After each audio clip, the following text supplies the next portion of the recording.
Today I'm going to be talking about Sir Winston Churchill, former Prime Minister of the United Kingdom and Great Britain.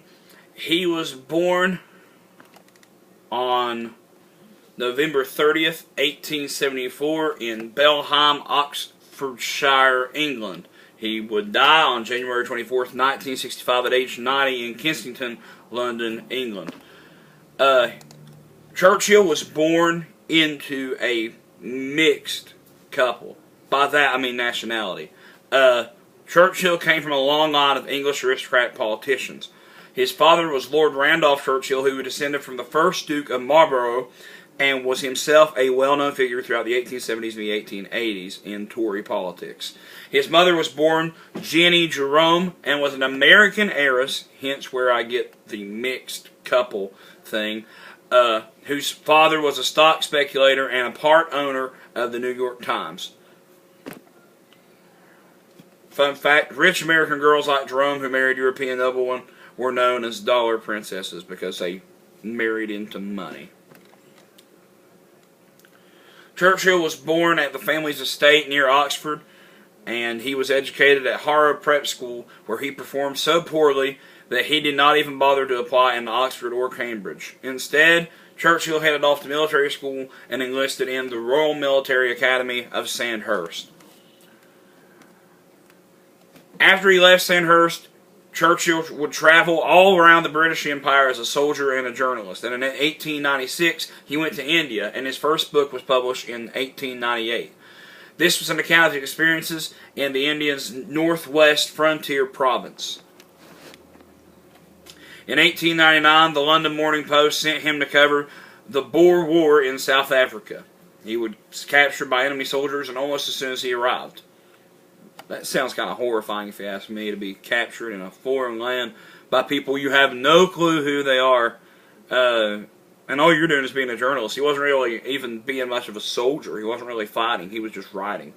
By the time he returned to England in 1900, the 26-year-old Churchill had published 5 books. That same year, Churchill joined the House of Commons as a Conservative, and 4 years later, he crossed the chamber, which was his words, and became a liberal. His work on behalf of progressive social reforms, such as an 8-hour workday, a government-mandated minimum wage, a state-run labor exchange, and for unemployed workers, a system of public health insurance, infiltrated his conservative colleagues. I can imagine that much, because that's not really what most conservatives at that time, and maybe even now, stand for. And they complained that this new Churchill was a traitor to his class. Let's see here. Churchill between the wars. Churchill continued to serve, continued to do other things, and he would go on into the war and would bounce from a government job to government job. And in 1924, he rejoined the Conservatives, especially after the Nazis came to power in 1933. Apparently, Churchill thought the liberals just didn't have what it took to take on the Nazis at that time. And he spent a great deal of time warning his countrymen about the issue with German nationalism, because they seen how Germany was completely just overtaking all these countries. That and around that time, Germany had come to terms with Stalin over in the Soviet Union to take over Poland, to where they would take half and half. So while all that was going on and Churchill was being a critic of German nationalism, you had Neville Chamberlain, who was the Prime Minister at that time, had the only meeting that Hitler ever had with an Allied power. They would have this meeting, and this was known as an appeasement to Adolf Hitler, because Neville Chamberlain gave the deal that Hitler could have the land if the population was more than 50% German, in exchange for leaving Great Britain completely out of the war.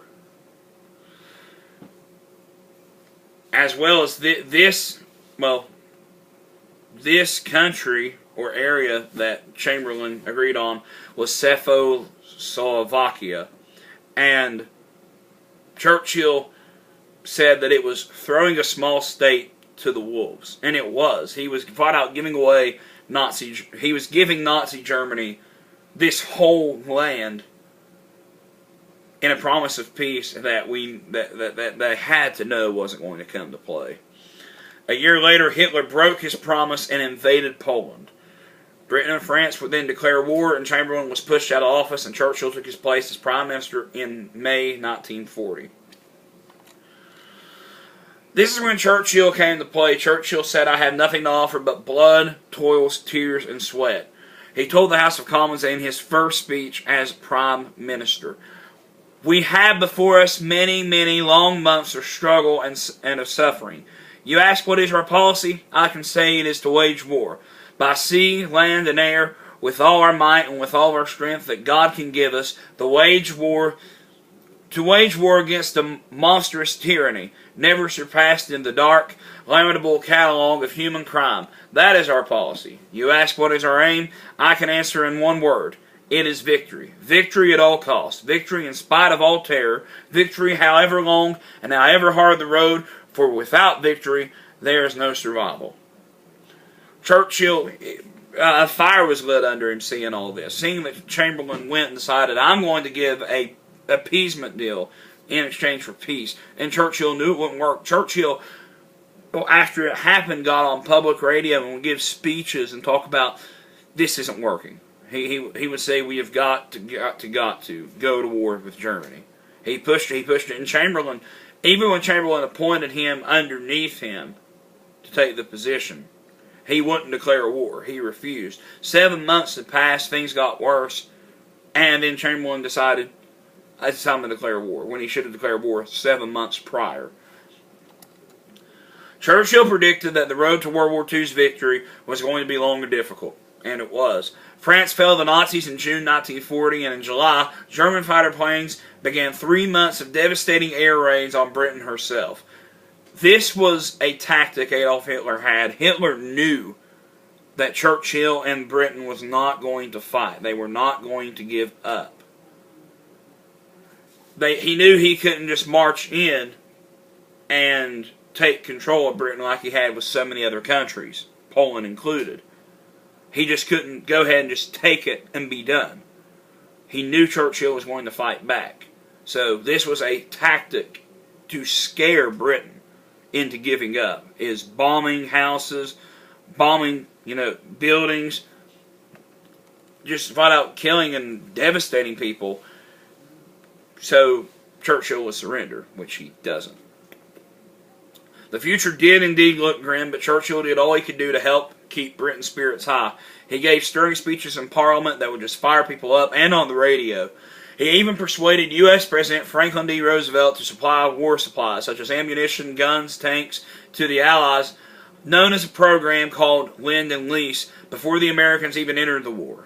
This was all before Pearl Harbor, this was all before Tojo, and the Japan deal with the oil after America cut off the oil deal to Japan, because Japan was getting all their oil from the United States. They had none, nor any other alliance to get these natural resources. Churchill was one of the chief architects of the Allied powers. He was one of the head leaders. He was the face of it.